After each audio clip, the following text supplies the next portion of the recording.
नमस्कार, तापमान लाइव में आपका स्वागत है। मैं नुजहत जहां।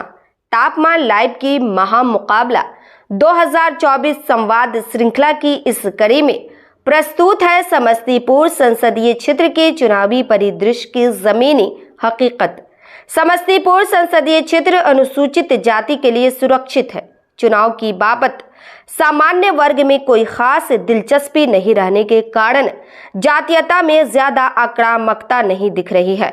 मतों का कोई जातिवार आधिकारिक आंकड़ा उपलब्ध नहीं है। अनुमानित आंकड़ों में सबसे अधिक संख्या मुसलमानों की रहने की बात कही जाती है। कुछ लोग यादवों की आबादी को सबसे बड़ी मानते हैं। वैसे दोनों के मतों में अंतर कुछ ज्यादा का नहीं है, थोड़ा बहुत ऊपर नीचे के साथ 2-2 लाख के आसपास है।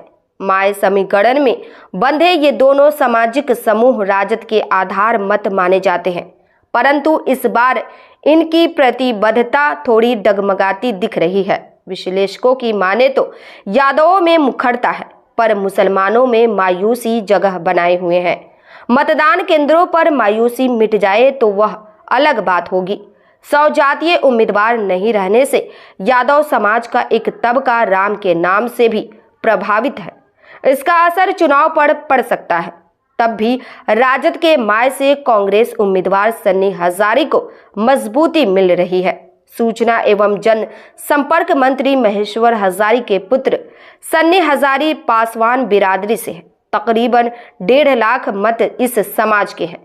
वैसे तो पासवान समाज को लोजपा आर सुप्रीमो चिराग पासवान का समर्थक माना जाता है, पर स्थानीय स्तर पर पकड़ हजारी परिवार की भी है। इस आधार पर पासवान मतों में विभाजन की आशंका को खारिज नहीं किया जा सकता। सवर्णों में सर्वाधिक मत ब्राह्मणों के हैं, संख्या 2.25 लाख के करीब है। 1 लाख मत राजपूतों के और 2.25 लाख भूमिहारों के रहने का दावा किया जाता है।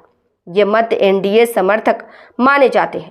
2 लाख से कुछ अधिक कुर्मी कुशवाहा मत है। इन मतों पर जदयू अध्यक्ष नीतीश कुमार का प्रभाव माना जाता रहा है, लेकिन अब वैसे महागठबंधन के रूप में कुशवाहा मतों के समर्थन का दूसरा मजबूत कोण बन गया। पूर्व सांसद अश्वमेध देवी उन्हें उस ओर मुखातिब होने से कितना रोक पाती है। चुनाव का रुख बहुत कुछ उस पर भी निर्भर करेगा। कुर्मी मतों की अनुमानित संख्या 1.25 लाख है। ऐसा माना जा सकता है कि इन मतों की निष्ठा नीतीश कुमार से जुड़ी हुई है। लगभग 1.5 लाख की संख्या में वैश्य मत है। भ्रमित करने की तमाम कोशिशों के बाद भी करीब करीब पूर्व के रुख पर कायम है। 1 लाख से कुछ अधिक रविदास है। इसी बिरादरी के हैं पूर्व मंत्री डॉक्टर अशोक कुमार। वह समस्तीपुर संसदीय क्षेत्र से कांग्रेस के उम्मीदवार हुआ करते थे। इस बार उम्मीदवारी नहीं मिली, उनकी जगह सन्नी हजारी ने ले ली है। डॉक्टर अशोक कुमार खुद तो मन महसूस कर रह गए। बेटा कुमार अतिरेक को पिता की उपेक्षा बर्दाश्त नहीं हुई। कांग्रेस से नाता तोड़ जदयू में शामिल हो गए। ग्रामीण कार्य मंत्री अशोक चौधरी की पुत्री एनडीए प्रत्याशी शंभवी चौधरी को इसका लाभ कितना मिलेगा यह कहना कठिन है। ऐसा इसलिए कि रविदास मतों पर डॉक्टर अशोक कुमार की पकड़ पहले जैसी नहीं रह गई है। तब भी जो कुछ है उसका सुझाव एनडीए की ओर से हो सकता है।